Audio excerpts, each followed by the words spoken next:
Hola, ¿cómo están? Soy Karen Villeda, escritora y gestora cultural.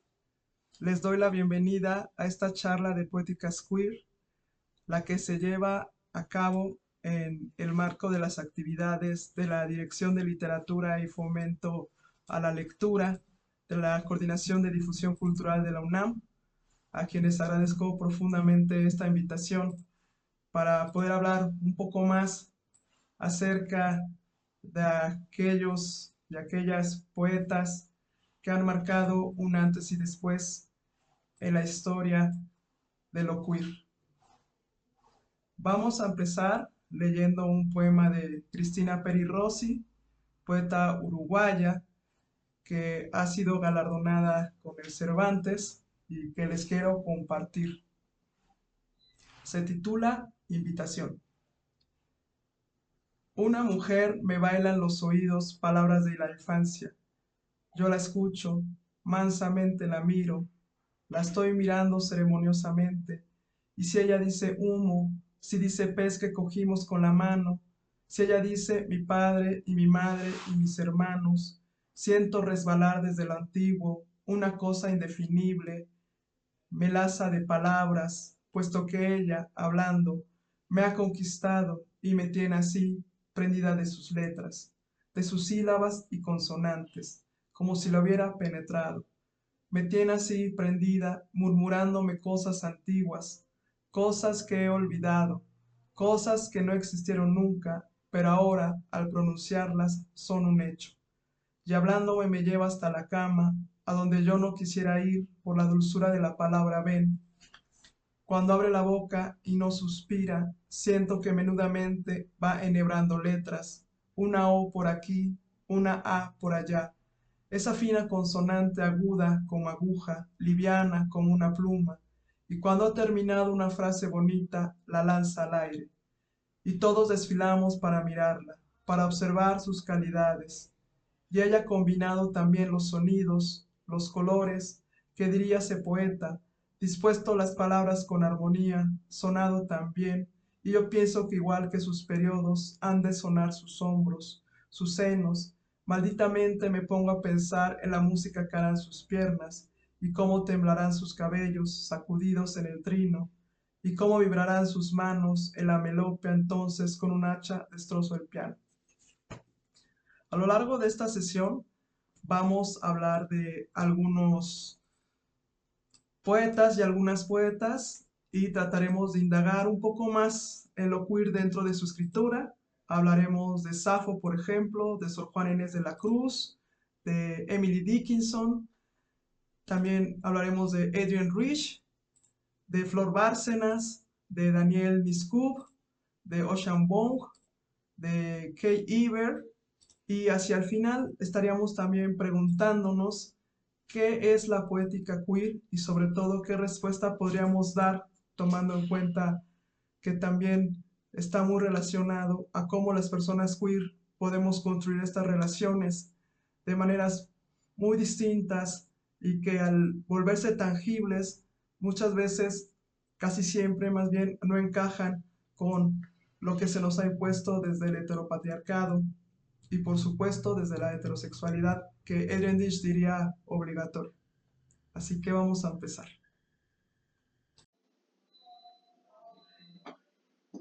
Preparé una presentación para esta charla que es en torno a las poéticas que se acercan a las sexualidades diversas, las cuales muchas veces siguen representando un conflicto para las sociedades hoy en día, a pesar de que en México han habido grandes avances al respecto.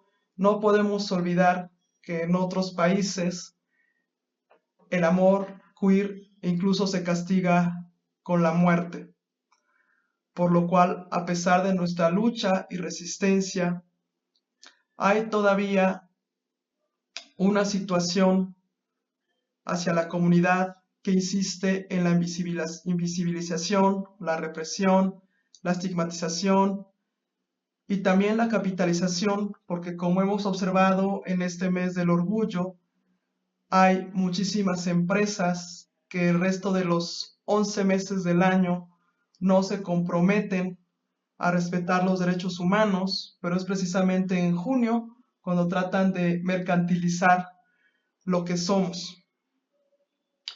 Esto que estamos comentando refleja también el poco entendimiento a las comunidades LGBTIQ+, y también abona al espectáculo punitivo en menoscabo de nuestros cuerpos, nuestros espacios, nuestros deseos, nuestras emociones y nuestras vivencias. En esta charla vamos a encontrar precisamente poéticas que a partir de lo personal y lo colectivo son también una estrategia política que nos sirve para nombrarnos adecuadamente lo que fuimos, lo que somos, lo que seremos. Los textos que podemos encontrar en las poéticas queer, estas escrituras que también son fluidas, buscan ser al mismo tiempo una meditación, una exploración y sobre todo una celebración de nuestros amores, de nuestras identidades y de nuestras vidas. Vamos a repasar algunas poetas, como ya les comenté en el inicio. Vamos a encontrar también en algunos textos que han escrito marcas de discriminación que tienen que ver con sus historias personales, pero también detrás hay una historia colectiva que sobre todo se enmarca dentro de nuestras resistencias. Quiero comenzar con un concepto que vamos a encontrar bastante general, porque vamos a observar que también faltan más identidades dentro del espectro, pero aquí lo importante es que la palabra queer se usa para expresar que la sexualidad y el género pueden ser complicados. ¿Qué queremos decir con esto? Que cambian con el tiempo y no encajan en una identidad u otra, y que también por otro lado, de esta manera hemos construido nuestras relaciones en el sentido de que a veces tampoco encajan con la idea de lo que una relación debe ser en el marco de la heteronormatividad y por supuesto en el patriarcado. Entonces es bastante interesante cómo incluso muchas veces las personas queer que constantemente estamos transgrediendo los roles sexuales, también cuestionamos el género y por lo tanto desestabilizamos los modelos tradicionales de la sociedad, como por ejemplo aquella mal llamada familia tradicional, ¿no? Y por otro lado también las personas queer nos tenemos que enfrentar constantemente a la represión. En este sentido, ya le habíamos comentado que, por ejemplo, la Ciudad de México, que es la ciudad de los derechos, que es una ciudad muy abierta, es un oasis en medio de un desierto, porque incluso hay espacios todavía donde puede ser penalizadas las muestras de afecto queer, y no tiene que ver con la normatividad vigente, porque precisamente ya se ha establecido que podemos casarnos en todo el país, aunque por ejemplo en algunos estados tendríamos que presentar un amparo. Sí existe esta penalización de la sociedad, ¿no? Aquella mirada que sigue castigando el afecto queer. Y por otro lado, también al día de hoy, espero no tener la cifra incorrecta, hay 11 naciones donde la homosexualidad y las relaciones consensuales entre personas del mismo sexo suponen pena de muerte. Por ejemplo, en septiembre del 2023, un joven de unos 20 años fue detenido en Uganda por homosexualidad agravada, ¿no? Esa fue la acusación y el castigo era una ejecución pública.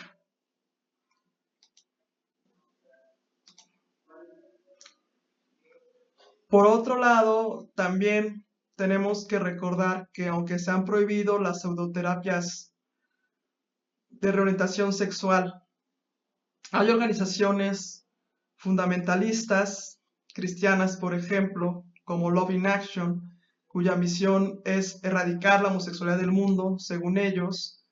Entonces también estamos hablando de una situación bastante dolorosa, porque en países como el nuestro, donde hay una normatividad que supuestamente nos protege y castiga este tipo de terapias, todavía se siguen llevando a cabo en algunos estados de una manera clandestina, lo cual es bastante preocupante. Entonces, este tipo de situaciones que hemos estado diseccionando aquí de una manera muy breve, nos hacen ver que finalmente seguimos encarando una estigmatización, que siguen existiendo lamentablemente mecanismos excluyentes como el descrédito y el rechazo, que son basados en prejuicios hacia las personas que formamos parte de la comunidad. Y esto representa un alto costo social, político y económico.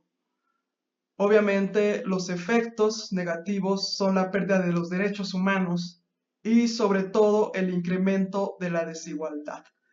Les quiero compartir un dato que también es bastante doloroso y que ha sido ya publicado en una encuesta que señala que 6 de cada 10 personas mexicanas que formamos parte de la comunidad LGBTIQ+, consideramos que nuestra orientación sexual ha sido un obstáculo para acceder a un empleo y que cuando tenemos un trabajo el 70% percibimos que no recibimos el mismo trato que los pares homosexuales.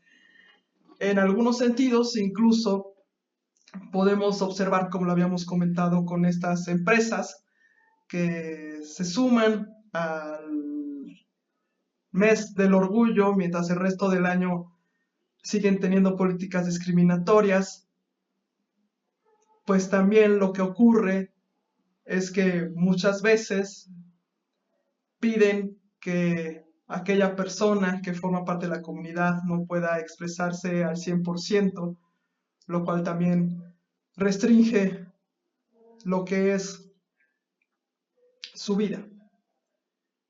Y me parece también que tenemos que hablar sobre todo de cómo esas actitudes discriminatorias pueden provocar un estigma social internalizado, el cual ha sido estudiado ampliamente, que incluso también lleva a la homofobia internalizada y sobre todo cómo eso lleva a desproporcionar la misma identidad de las personas queer. Me parece que hay un par de películas que son un botón de muestra de lo que estamos platicando, como Blue Jean, que es una película de la directora Georgia Oakley, que se lanzó en 2022, y la otra es Close, de Lucas Dont, de 2022 también. Entonces, por ejemplo, en Blue Jean es una mujer lesbiana que tiene que esconder quién es para evitarse problemas en la escuela en la que ella enseña, y en el caso de Close es la historia enmarcada en la actualidad, porque Blue Jean se encaja en los años 80, me parece, y en Close observamos unos niños en un contexto contemporáneo que están enamorados, pero que finalmente hay un rechazo también en cuanto la comunidad lo señala. Entonces, finalmente, tenemos que entender que el avance continuo de los temas LGTBQ+, se realiza a través de estructuras capitalistas. Entonces, por lo tanto, muchas veces lo que señala como un avance en realidad no lo es tanto, porque cómo nos identificamos como personas queer seguimos estando constreñido por el heterocentrismo y la homofobia. Entonces, de pronto esta capitalización puede ser un arma de doble filo que de pronto nos concede visibilidad únicamente en el mes del orgullo, ¿no? O cuando conviene para la sociedad, pero que finalmente esto no acaba con las violencias que nos toca enfrentar a las comunidades LGTBIQ+. Y ya con esto vamos a avanzar sobre todo ya hacia las escrituras queer, que precisamente vamos a encontrar que hay un cúmulo de experiencias, tanto dolorosas como alegres. Empezamos también a acercarnos a lo que estas escrituras conforman en su totalidad, que son un manifiesto de las resistencias y las esperanzas de nuestra comunidad. Y sobre todo, recordar que tenemos razones para no rendirnos nunca y seguir avanzando en un panorama que a veces parece ser desalentador, sobre todo seguir luchando por la no discriminación, por el respeto a nuestra integridad, por el otorgamiento de plenos derechos, por la despenalización de la homosexualidad, el reconocimiento a la diversidad sexogenérica y sobre todo seguir defendiendo la alegría. Eso es sumamente importante. Y me parece que en esta charla donde nos acercamos a las escrituras queer, vamos a conocer justamente cómo algunas escrituras identifican el aislamiento y la violencia, pero por otra parte también hablan de cuidados y de apostar por un futuro. Entonces, cada uno y una de estos poetas, estas poetas que vamos a estar revisando a lo largo de esta charla, me parece que son seres inspiradores y que finalmente son unos íconos que escriben de qué es ser queer desde su contexto y sus circunstancias. Eso es sumamente importante que lo entendamos, que estas escrituras queer también son fluidas, se están transformando continuamente.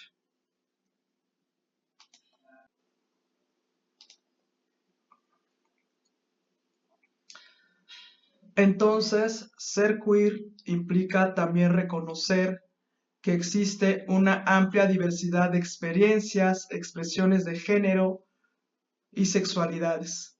Es también muy importante destacar que la identidad de las personas queer puede variar ampliamente de una persona a otra, sobre todo teniendo en cuenta que cada persona tiene su propia historia y ya con eso también se va abriendo un camino único en la expresión de sus afectos y también de sus deseos y quereres. Ahora bien, también vamos a hablar un poco más al momento en que estamos leyendo estos textos de cómo las personas queer que escribimos poesía, como vamos a observar a lo largo de esta charla, vamos descubriendo la importancia de poder conectar las palabras con las vidas reales. Entonces, de pronto, si encontramos meditaciones sobre el amor queer, una exploración de las identidades queer y, sobre todo, una celebración de la vida queer. Pero también, por otro lado, vamos a observar otro tipo de textos donde, por ejemplo, sí se señala un descuido hacia nuestras identidades, ¿no?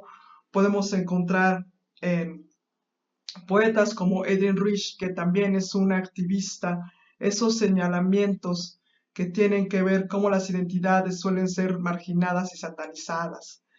Y sobre todo también este constante movimiento del pensamiento de una mujer como Eden Rich, que habla sobre todo de la heterosexualidad obligatoria, y otros poetas y otras poetas que también señalan la discriminación y el abuso. Entonces es bastante interesante cómo estas poéticas son una forma muy particular al momento de que las leemos, de promover la comprensión de nuestra comunidad y sobre todo de las sensibilidades queer.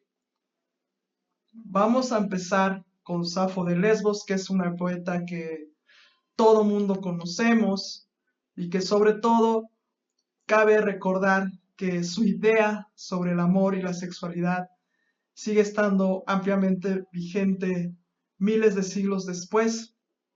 Safo de Lesbos, que también es conocida como Safo de Mitilene, fue una poeta de la época arcaica griega que gozó de un gran renombre en la antigüedad. Lo que sí es que pocos de sus trabajos lograron ser preservados hasta nuestros días. Se conocen como los fragmentos de Safo. Aurora Luque, una especialista española, los ha traducido. También Anne Carson tiene trabajos respecto a la obra de Safo. Y también es bastante interesante que a pesar de la fama que ella tuvo, sabemos con muy poca certeza qué es lo que fue de su vida realmente. Lo que sí se tiene claro es que de aquella época fue de las pocas mujeres cuya obra literaria logró trascender y que también fue reconocida con muchos honores. Se han encontrado piezas con retratos de ella, piezas de cerámica, lo cual era reservado solamente para personajes importantes de Grecia. Entonces, por ejemplo, acá en esta imagen que les estoy mostrando, que es de un pintor, Jules-Élie Delaunay, se titula Safo abraza a la lira, y entonces aquí está también con una mujer a la cual al parecer le está recitando unos versos. Safo solía escribir en eólico, que es una variante del griego y que es parte de la isla de Lesbos. Safo componía poesía lírica, entonces la poesía lírica en aquella época se recitaba en compañía de la lira, que observamos también aquí en esta pintura. Y también lo que es bastante interesante es conforme avanzamos en los estudios que se han hecho de su obra, se da cuenta que los temas que ella exploraba en su poética eran los sentimientos y la identidad personal. Y de esta manera también observamos cómo Safo tiene una aproximación a la sexualidad como una fluctuación.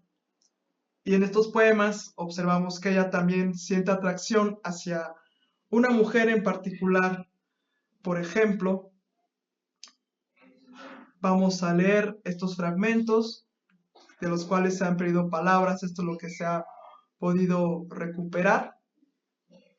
Otra chica no habrá, creo jamás, viendo la luz del sol, que se pueda decir que en su saber se te parezca a ti. Entonces, también hay otro verso que es sumamente conocido y que ahora se los voy a leer. Sé que en el futuro alguien se acordará de nosotras. Estos fragmentos se pueden encontrar también en este tipo de estudios que les he comentado, y lo que también es bastante interesante es leer más acerca de la vida de Safo. Y por ejemplo hay una leyenda que también ha sido muy perniciosa y sobre todo ha abonado a esta invisibilización de la poeta que le escribía textos románticos a las mujeres, que indican que Safo se lanza de un risco en un precipicio donde también Afrodita se dejó caer tras la muerte de Adonis, y que ese lugar se conoce Salto de los Enamorados, ¿no? Donde ocurren varios suicidios por causas románticas, ¿no? Entonces en esta narrativa perniciosa se apunta que Safo se suicida por un hombre, ¿no? Pero es una versión falsa, sobre todo también porque Safo en estos textos profesa amor a las mujeres. Entonces, al decir que se quita la vida por un hombre, también es silenciar su identidad. Entonces, lo que es más aceptado entre los estudiosos de la autora griega es que ella vivió hasta la vejez y que murió de causas naturales. Ahora también es bastante relevante señalar que Safo estaba en un ambiente dominado por hombres y que aún así logró hacerse de un gran renombre. Platón incluso la llamó como décima musa, en cuanto Homero, por ejemplo, era conocido como el poeta, ¿no? Entonces, es también interesante en ese sentido, por otro lado, la conservación de sus obras, y que, por ejemplo, hay una pieza que al parecer se conserva completa, que es la Oda a Afrodita, que cuenta con 28 líneas, ¿no? Y lo que también ha estado bastante estudiado y que ha sido una innovación en la obra de Safo es que fue alguien que resaltó la importancia del yo poético dentro de sus obras. Mientras poetas como Homero cantan a la guerra, finalmente Safo se dedica a trabajar en el hilo conductor que tiene que estar relacionado con los sentimientos y también los impulsos. Eso es bastante novedoso, sobre todo en un estilo en el cual permeó la individualidad como centro de la composición. Y aquí entonces encontramos un contraste, por ejemplo, con la Ilíada o la Odisea. Y también por otro lado, Safo fue quien inventó la estrofa sáfica de 4 versos. Entonces 3 de ellos son endecasílabos sáficos y uno de ellos es pentabílico adónico. Entonces aquí estamos observando también a Safo, que está escribiendo acerca del amor y sobre todo el deseo erótico dirigido a otras mujeres. Entonces también tenemos que recordar que estos textos sáficos fueron incómodos para culturas posteriores donde la homosexualidad no estaba tan aceptada como lo era en la civilización griega, que tenían un concepto de la sexualidad como algo fluido incluso. Y es por eso que también estas palabras de lesbianismo o sáficas relacionadas con la homosexualidad femenina surgen a partir de la figura de la mujer. Y cabe señalar también que estos poemas románticos que no hablaban de esta guerra, pues se consideraron después de poca relevancia, ¿no? Porque finalmente las mujeres también hemos sido excluidas en la historia de la literatura, en el sentido de que adoptamos temas que al parecer no están relacionados con esta universalidad, pero finalmente sí, porque Safo escribió del amor y ha sido de las pocas mujeres de la antigüedad de las que conservamos una obra literaria hasta la fecha.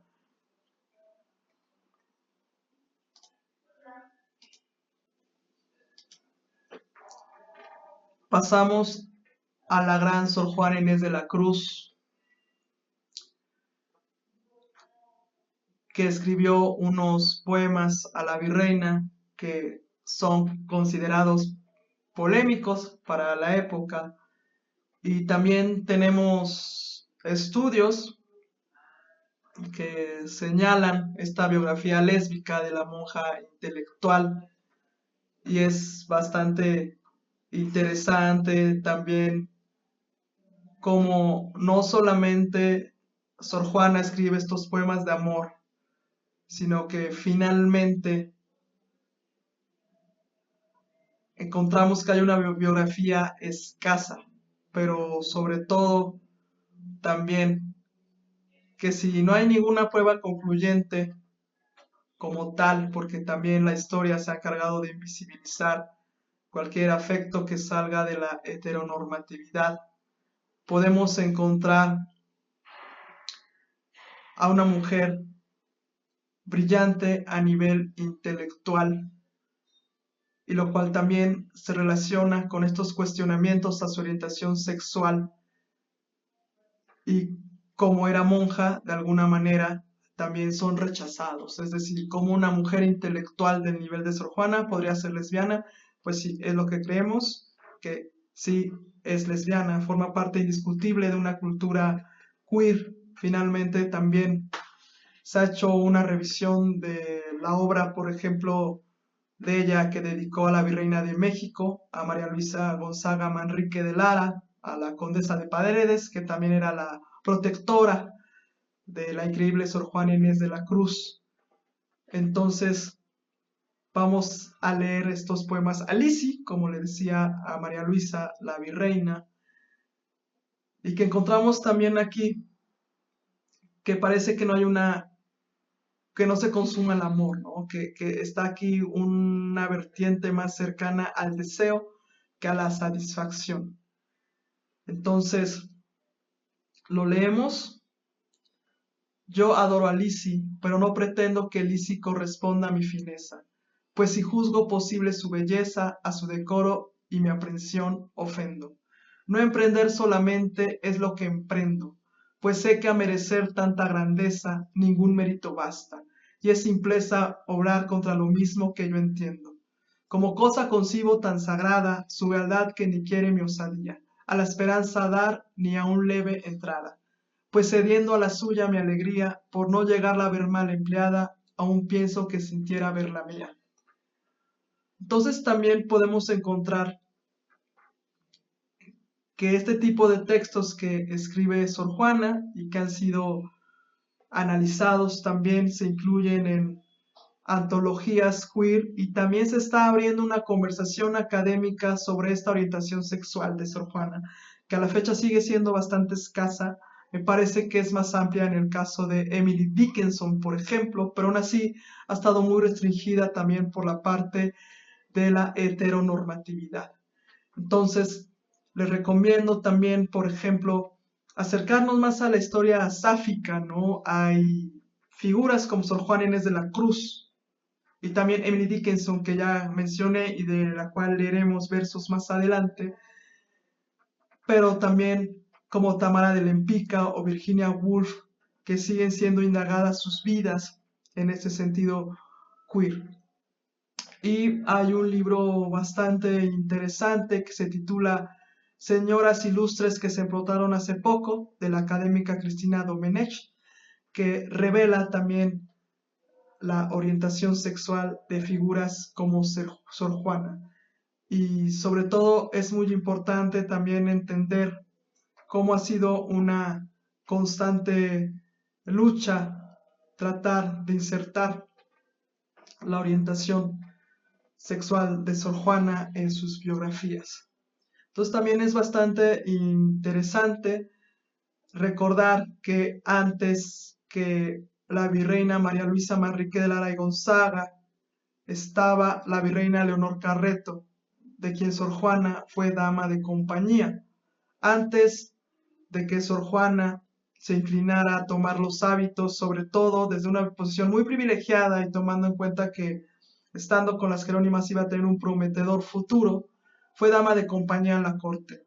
Y por supuesto que eso a ella no le pareció. Muchos hombres intentaron hacerle propuestas de matrimonio, pero finalmente Sor Juana lo que quería era proseguir con sus estudios. Ella quería dedicarse a la vida intelectual. Y es por eso que meterse a ser una monja era la opción para aquella época, sobre todo también tomando en cuenta que iba a poder concentrarse plenamente en su crecimiento intelectual y no tendría que casarse con un hombre, que es lo que se espera aún a la fecha en la sociedad para muchísimas mujeres. Entonces, de esa manera, Sor Juana también pudo cultivar su mente en el claustro. Y entonces, Sor Juana tenía unos 30 años cuando conoce a la nueva virreina, a Lisi. Y también, por otro lado, Lisi, la virreina, era la mecenas de Sor Juana. Y lo que es bastante interesante es que cuando se revisan estos poemas que son intensísimos a Lisi, habla mucho del amor que le tiene, de lo mucho que quiere estar con Lisi y sobre todo también la potencia de estos sentimientos. Entonces, de alguna manera, al ser la protegida de la virreina María Luisa Manrique de Lara y Gonzaga, es interesante que Sor Juana, en los poemas que le dedica a Lisi, tiene que alabar la bondad y la gracia de Lisi como una manera de agradecimiento. Pero por otro lado, cuando estamos también observando otro tipo de textos que le dedica no solamente a Lisi, sino también los que le dedicaba a Leonor, la primera virreina, también encontramos discusiones, celos, y es por una parte un cortejo que estamos observando también en este tipo de textos. Y también se cuenta que cuando la virreina María Luisa tiene que regresar a España, porque acaba el mandato del virrey, se lleva con ella un retrato de Sor Juana que atesora hasta el final de sus días. Y lo que es muy potente de Sor Juana también es cómo ella logra encontrar belleza y filosofía incluso en lo cotidiano. Y por otro lado tenemos complejos poemas intelectuales, piezas únicas como Primero Sueño. Encontramos una mujer escritora muy compleja, que por un lado tiene estos poemas a sus mujeres amadas, donde habla de pasión y entrega, y por otro lado también encontramos precisamente una serie de textos abocados al pleno conocimiento, sobre todo musical, astronómico y científico. Seguimos con Emily Dickinson y quiero abrir con una frase que escribió Adrienne Rich sobre Emily Dickinson. Durante años he estado intentando no tanto imaginar a Emily Dickinson, sino más bien visitarla, entrar en sus pensamientos, a través de sus poemas y cartas, y a través de mis propias intuiciones sobre lo que pudo suponer vivir en Amherst, siendo uno de los dos genios estadounidenses de mediados del siglo XIX y mujer. Y me parece importante abrir con esta frase de Adrienne Rich para que podamos quitarnos de la cabeza una idea de Emily Dickinson que la academia nos ha impuesto como aquella mujer virginal, recluida y sin contacto con el mundo. Sobre todo porque Adrienne Rich en esta frase que les comparto nos invita a entrar en los pensamientos de Emily Dickinson, a entrar en sus poemas y sobre todo también a entrar en sus cartas. Y hablando de cartas, quiero compartirles un fragmento de una carta que le escribió Emily Dickinson a Susan Huntington Gilbert, que era su amada y vecina también, que conocemos como Sue. Y este fragmento de la carta dice así: tengo que esperar algunos días antes de verte. Tú eres demasiado trascendental, pero recuerda, es idolatría, no indiferencia. Y vamos a hacer un ejercicio de imaginación pensando en cómo Emily Dickinson está sentada en una mesa pequeña que tiene un solo cajón en su casa en Amherst a mediados del siglo XIX, 1850, podemos pensar, y que también ella puede observar a través de su ventana que la casa vecina, que se encuentra a un seto de distancia, como ella lo escribió, es donde está su amor profundo, que es Sue. Entonces, por ejemplo, encontramos también decenas de poemas, muchos que son de amor y que están dedicados a Sue, donde algunas veces lo que hacía Emily Dickinson, que es bastante interesante, es que cambiaba el género de su propia voz lírica. Entonces, de pronto se refería a sí misma, a esta voz lírica, como príncipe o muchacho. Entonces, este tipo de genio mutable es precisamente al que se refiere la gran Virginia Woolf cuando hace una reflexión sobre la inteligencia andrógina en una habitación propia. ¿Y qué es la inteligencia andrógina según Woolf? Es aquella que puede transmitir la emoción sin obstáculos, que es creada por naturaleza, incandescente e indivisa.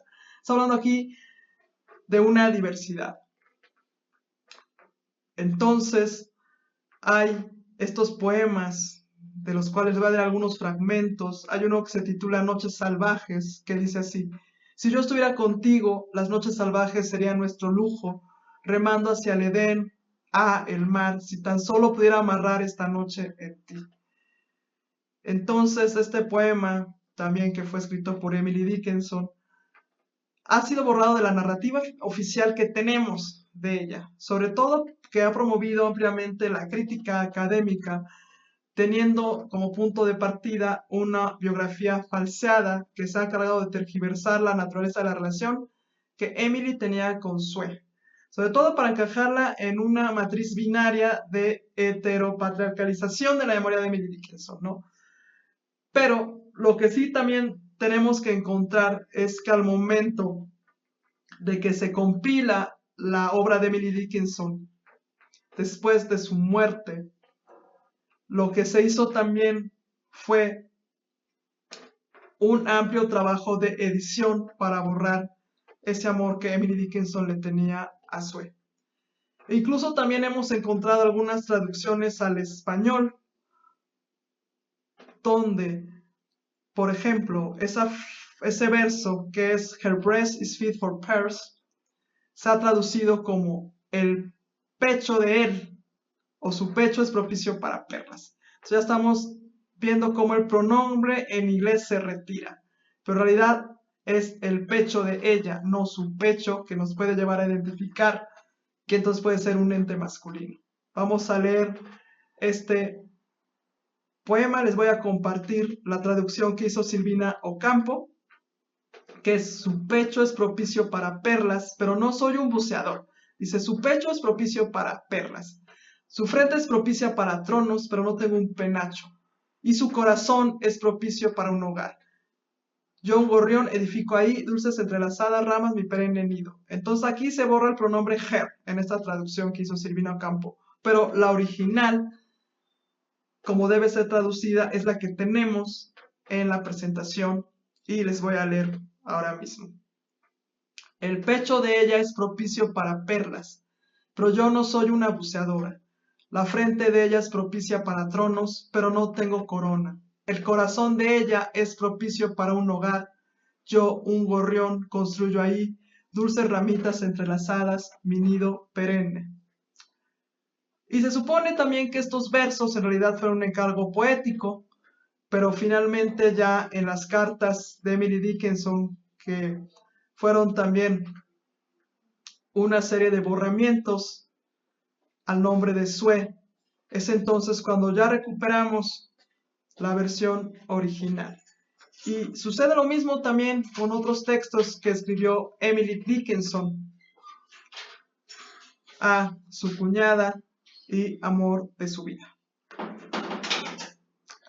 Por ejemplo, hay un poema titulado One Sister Have I in the House, y entonces en el original hay una tachadura sobre una frase que dice Sue forevermore, Sue para siempre. Y es lo que podemos encontrar también, como sus originales fueron de alguna manera alterados para poder encajar con una versión heteronormada de Emily Dickinson.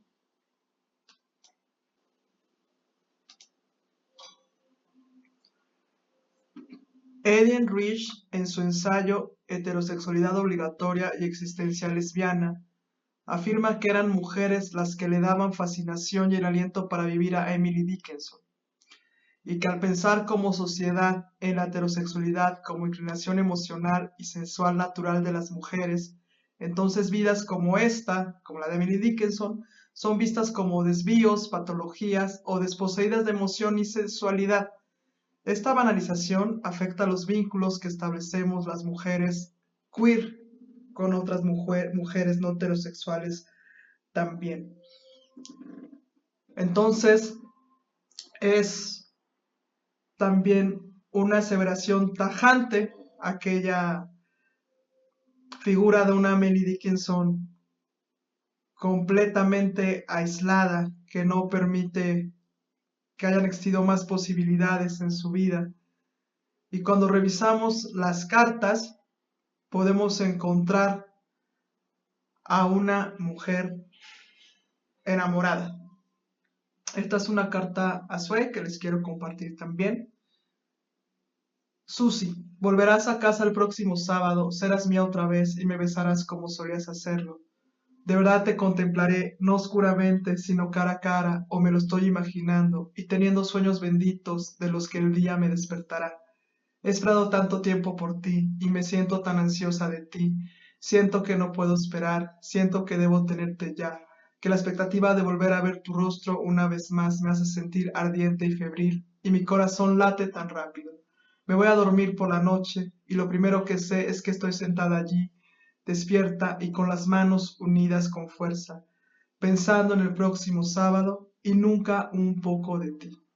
Entonces también de esta manera estamos observando que en esta carta íntima se abre esta posibilidad queer para confirmar una identidad que es la que ahora estamos observando de Emily Dickinson.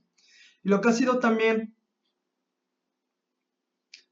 difícil es que estas cartas fueron reclasificadas como poemas en un intento de censura, por lo que también se habla de un cariño de amigas o de hermanas. Y gran parte de sus archivos personales fueron destruidos y muchos textos que estaban firmados por Emily y que fueron enviados directamente a Sue, también se hizo una misión deliberada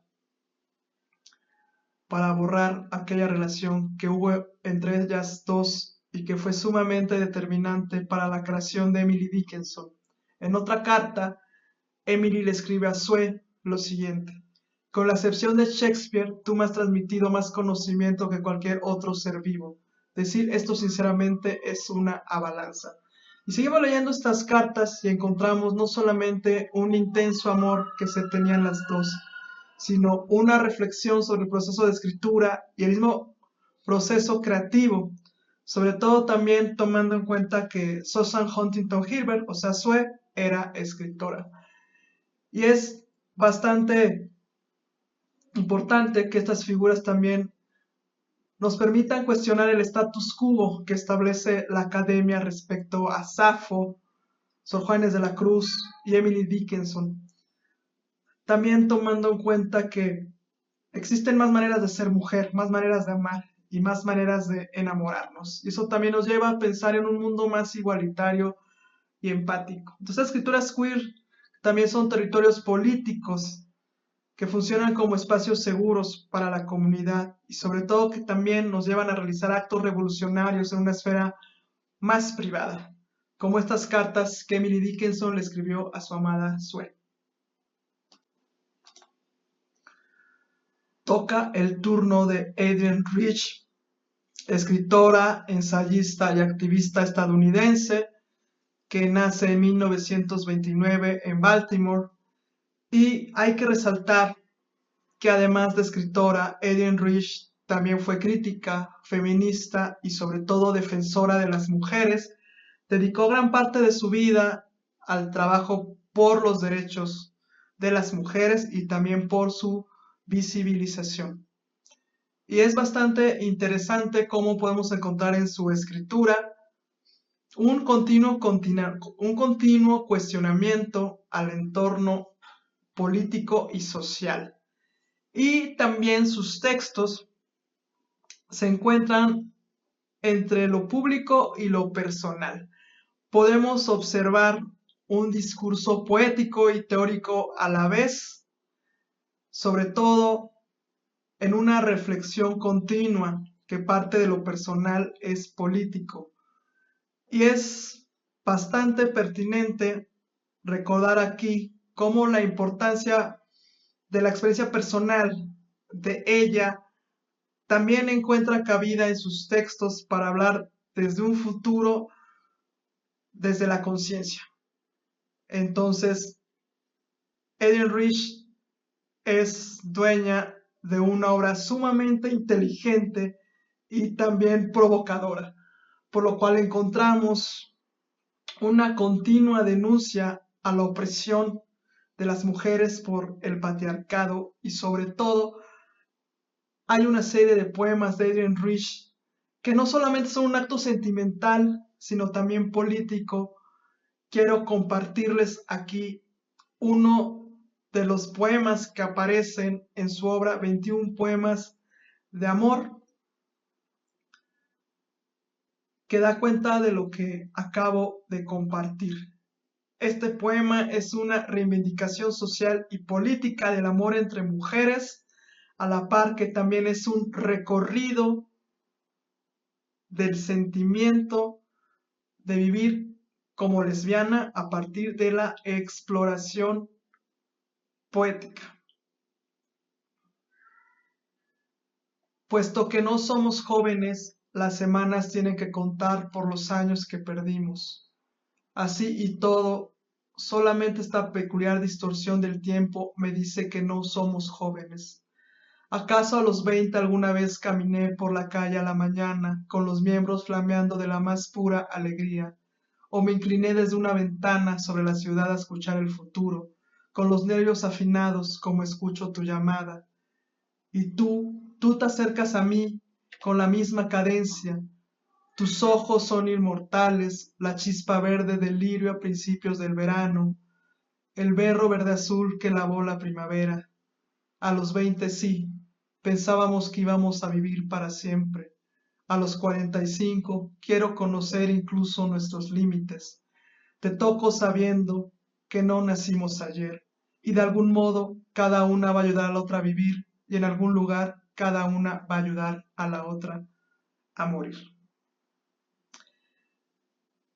Ellen Rich estudió muchísimo la historia del lesbianismo y también se dedicó a evidenciar los daños que hace la cultura heterosexual. Cabe señalar que se casó muy joven y también tuvo hijos, pero vivió un largo camino de radicalización a partir de su autoanálisis de la existencia lésbica.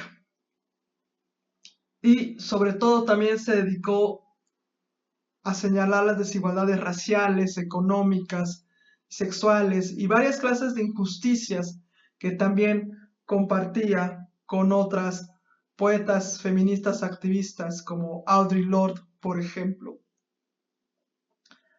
Y por otro lado, es muy importante que también recordemos que tiene este trabajo sobre la heterosexualidad obligatoria, el cual Ellen Rich denuncia como una institución política que necesita ser reexaminada porque nos debilita a nosotras como mujeres. Y también lo que hace Ellen Rich es señalar que gran parte de la literatura feminista funciona bajo un paradigma obligatorio de heterosexualidad. Aquí cito uno de los fragmentos del ensayo que dice lo siguiente. La existencia lesbiana ha sido cancelada, excepto como exótica y perversa en el arte, la literatura, el cine, la idealización del enamoramiento y del matrimonio heterosexual. La existencia lesbiana ha sido borrada de la historia o catalogada como enfermedad, en parte porque ha sido tratada como excepcional y no como intrínseca, en parte porque reconocer que para las mujeres la heterosexualidad puede no ser en absoluto una preferencia, sino algo que ha tenido que ser impuesto, gestionado, organizado, propagado y mantenido a la fuerza, es un paso inmenso a dar si una se considera libre e innatamente heterosexual. Entonces aquí Ellen Rich lo que hace es señalar que la sociedad asume que la orientación sexual de la mayoría de nosotras las mujeres es la heterosexualidad, ya sea de una manera implícita o explícita. Entonces también de alguna manera lo que pasa es que la existencia y la experiencia lesbiana se invisibiliza y sobre todo también lo que hace mucho en este ensayo es exponer la opresión patriarcal.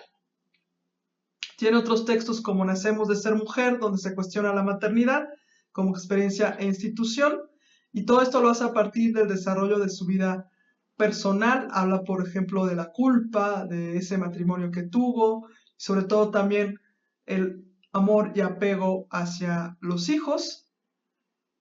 Y lo que es también muy memorable es que Adrienne Rich fue una poeta sumamente galardonada a lo largo de su vida, y en algún momento cuando recibe el National Book Award en 1974, ella se niega a recibirlo de manera individual porque había otras dos poetas nominadas que fueron Alice Walker y Audre Lorde. Entonces ella toma este premio y lo acepta en nombre de todas las mujeres cuyas voces nos han escuchado en un mundo patriarcal. Y de esta manera también a lo largo de su vida, Ellen Rich tenía esta parte de activismo político que también se ve reflejado en sus textos. Es una escritora a la que hay que leer y que su obra sigue sumamente vigente, una escritora inteligente y mordaz a la que podemos acercarnos para entender también cómo está configurada esta escala heteropatriarcal en la sociedad. En esta segunda parte de la charla abordaremos la interseccionalidad en las poéticas queer. Vamos a platicar un poco acerca de Flor Bárcenas, que es una poeta trans afrocaribeña. Tiene un poemario increíble titulado Bramidos de agua dulce y es considerada una de las voces de la poesía queer colombiana en la actualidad. Ella se ha dedicado a hacer una reflexión alrededor del poder trans y también de cómo la unión de la comunidad trans es un mecanismo para luchar contra las violencias sistémicas de la transfobia. Es una poeta joven, tiene 27 años, me parece, en la actualidad 26, y es en la literatura donde ella ha podido explorarse como mujer negra y trans. Y también es interesante cómo este tipo de textos sirven como un posicionamiento ante el mundo, que de alguna manera lo que hacen es transformar los discursos de odio al estar planteándose como un espacio seguro desde la escritura. En este sentido, este tipo de poemas tiene una intención mucho más profunda que viene desde lo que has ido trabajando ya en la anterioridad con la exploración breve que hicimos de Adrienne Rich y también tomando en cuenta cómo en estos textos podemos observar una agencia que ella como mujer trans tiene sobre su futuro, sus deseos y sus luchas. Y desde la literatura también estamos leyendo cómo esta corporalidad también encuentra un camino. Pero sobre todo nos dice, aquí hay una marginación que yo estoy denunciando y que también de alguna manera es una carta de esperanza a otras generaciones, a otras mujeres trans y sobre todo que en la literatura donde las mujeres y sus cuerpos siguen siendo sumamente violentados, sexualizados y estereotipados, podemos encontrar otras posibilidades que desde aquel lugar de la exclusión lo que hacen es reivindicarnos. Entonces quiero compartirles este poema que me encanta de Flor Bárcenas. Mi nombre atravesado en las piernas de la mujer valiente y triste que partió al océano con su piel oscura y me parió a destiempo. Cansada, me inicio en el mundo y empiezo a hacer decoración del espacio, el extraño insecto que dobla la belleza. Soy una contradicción histórica, no escondo mi rostro. Este verso final es sumamente potente y también lo que hace es orientarnos hacia la valentía desde el proceso de escritura. Escribir lo que una desea ser. Así de lejos es el lugar al que nos lleva la literatura. La siguiente obra que les quiero compartir es de Daniel Niskub, que es un poeta, gestor comunitario y comunicólogo de una comunidad zapoteca en Oaxaca, en Saxila. Él nació en 1984, debe tener 40 años, 41, y también es locutor de radio comunitaria. Hay que recordar que estas radios comunitarias han sido esenciales para la transmisión de la cosmovisión indígena a lo largo y ancho del país también. Daniel se dedica desde 2010 a la defensa del territorio también y es autor del primer poemario escrito por un hombre trans en México que se titula Poesía en Transición, disculpen, y fue publicado por la editorial Pez del Árbol. Aquí tenemos una foto de Daniel Niskub con su libro y lo escribió durante el primer año de su transición. Se conforma por 17 poemas y es bastante también interesante cómo el editor y periodista puede sobre todo exponer los 12 meses de seguimiento del proceso de transición. Ese primer año se encuentra en este poemario, el cual lo pueden comprar en Somos Voces, que es la librería que está en ISA 23, en la Colonia Juárez, en la Ciudad de México. Y también la editorial Pez en el Árbol ofrece el libro para su descarga en el sitio web. Y retomando lo que platicamos acerca de la poeta Flor Bárcenas, encontramos también aquí un posicionamiento ante el mundo a partir de la materialidad del texto. Vamos a leerlo. He vivido con el miedo atroz de no conocerme, con la duda, siempre la duda arrogante de no saber mi lugar. He vivido con las manos atadas, con la cabeza agachada para evitar decir no. He vivido con las ganas calladas de ocultar lo que sobra, con el grito ahogado de mi nombre, con las venas laceradas y los oídos dispuestos a escuchar de boca de otros el dictado de mi biología. Aquí también estamos encontrando una postura que habla de una reivindicación del cuerpo y también de una estereotipización de lo que es ser trans. Sobre todo también encontramos en este texto una manera de cambiar una vida para poder agenciarse él como hombre trans desde la palabra. Diciendo, he vivido con las ganas que das de ocultar lo que sobra y hoy estoy diciendo no. Entonces, en este ejercicio que hace Daniel de sentarse a escribir el texto, hay una mayor profundidad, donde encontramos un contexto social violento, pero de alguna manera este poema nos volca hacia el lugar seguro en el cual él puede expresar lo ocurrido durante el primer año de su transición y lo que también estuvo detrás y sobre todo pensar hacia adelante en un futuro mucho mejor. Acá seguimos con unos versos también de Daniel. He vivido respirando a medias, con los pies cubiertos, los ojos vendados y siempre a la mitad. Solo me sobran las manos para retener, solo me sobran los pies para patear la nada, solo me sobra la voz para vomitar palabras. Y a la mitad, siempre a la mitad del camino, a la mitad del miedo, a la mitad entre la tierra y el cielo, a la mitad de la noche y sin avanzar.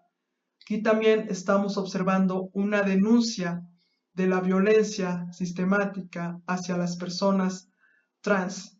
Y también podemos encontrar que hay un llamado hacia la libertad detrás de esta escritura en la cual observamos a un hombre trans que nos está diciendo, yo quiero ser y esto soy.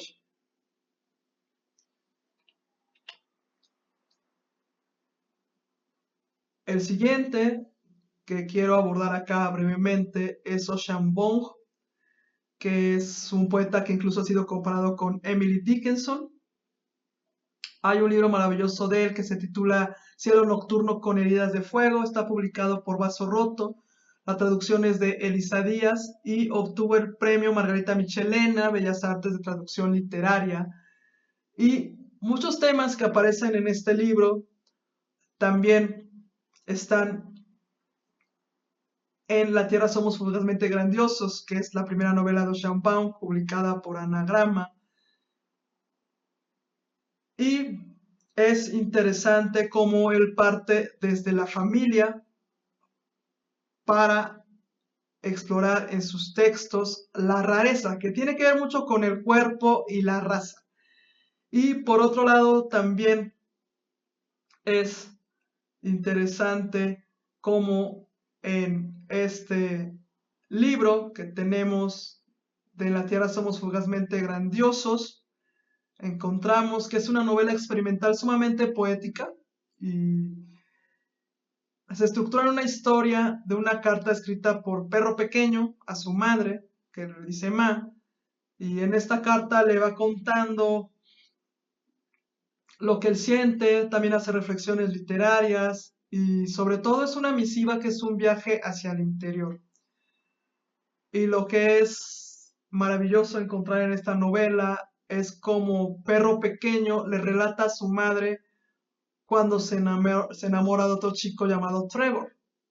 Perro Pequeño es como Sean Baum, un inmigrante en Estados Unidos que se enamora de un chico blanco que tiene homofobia internalizada.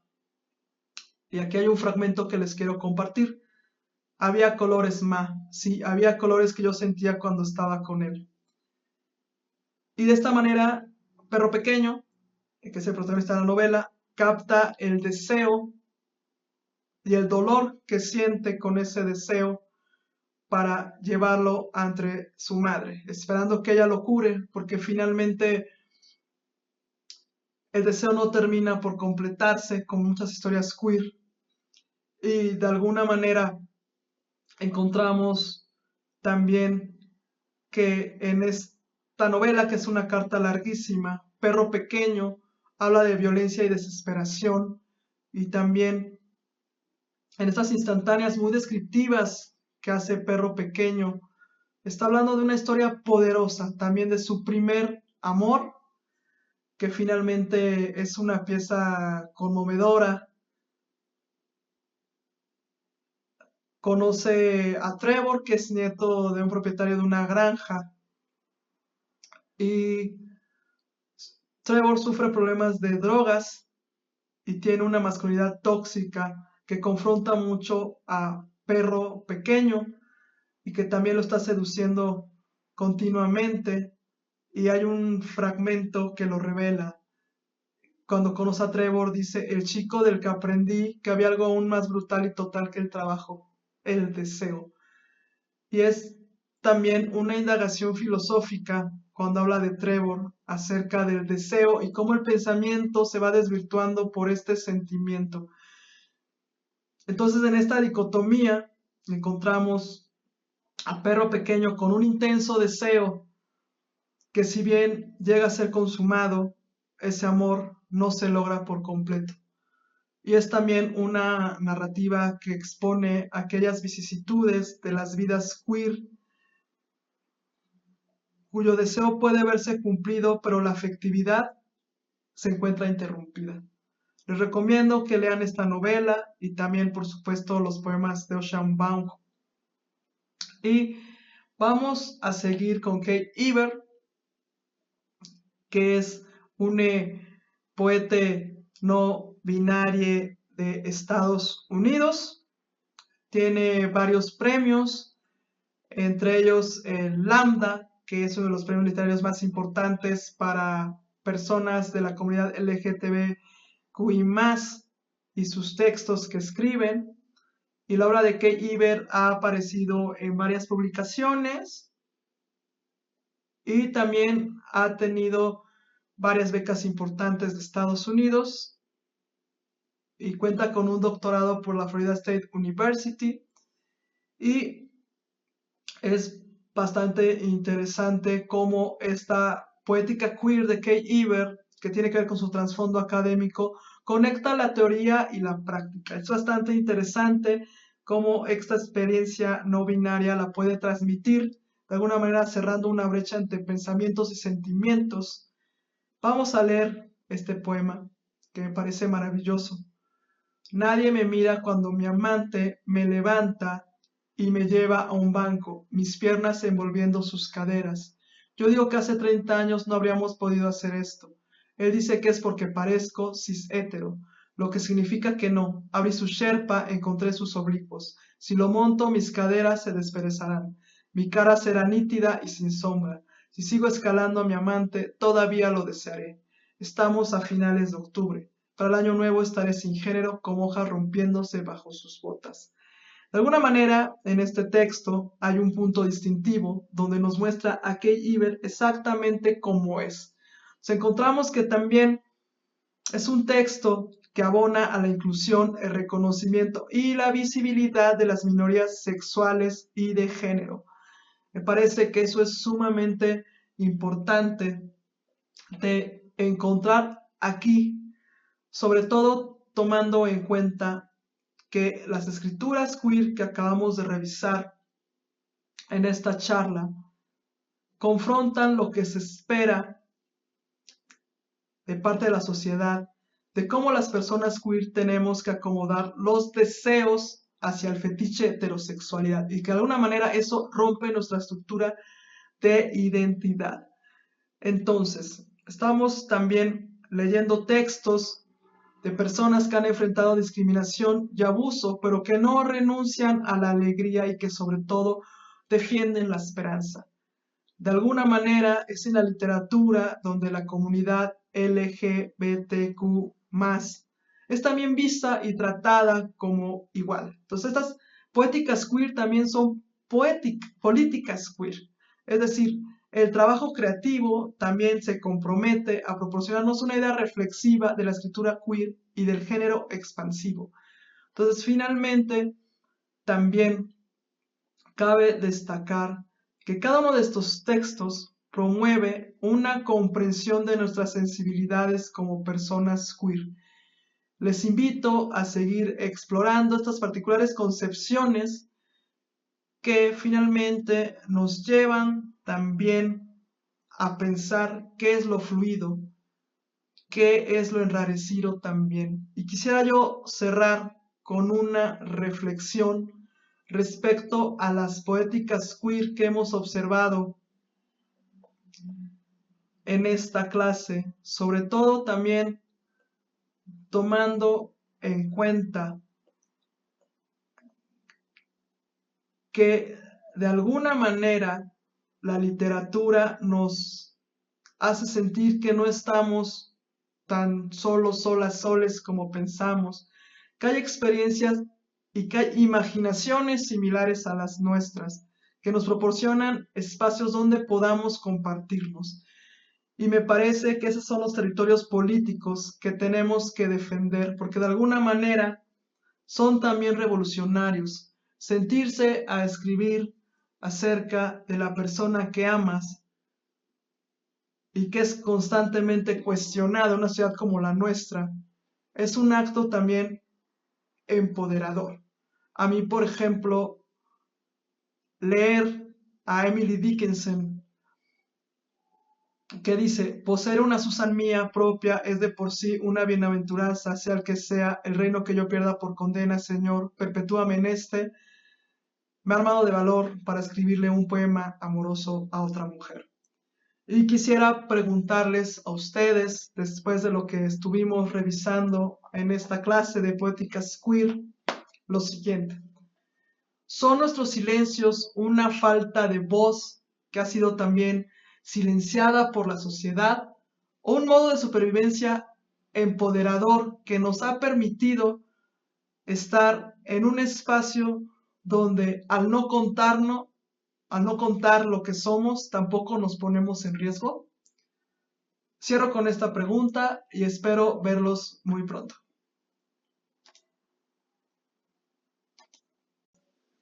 Les quiero dar las gracias por estar conmigo en este espacio donde hablamos de algunas poéticas queer. Les invito a buscar más en internet, en redes sociales, en las bibliotecas, entre sus amistades, porque finalmente también se trata de ir robusteciendo el canon de la literatura queer. Y también les invito a escribir sus propios poemas queer y compartirlos con el mundo. Yo estoy en Instagram como Villedita y ahí nos podemos encontrar también. Espero que les haya gustado esta clase. Les abrazo mucho y recuerden que día a día estamos haciendo una revolución por vivir lo que queremos vivir. Muchísimas gracias.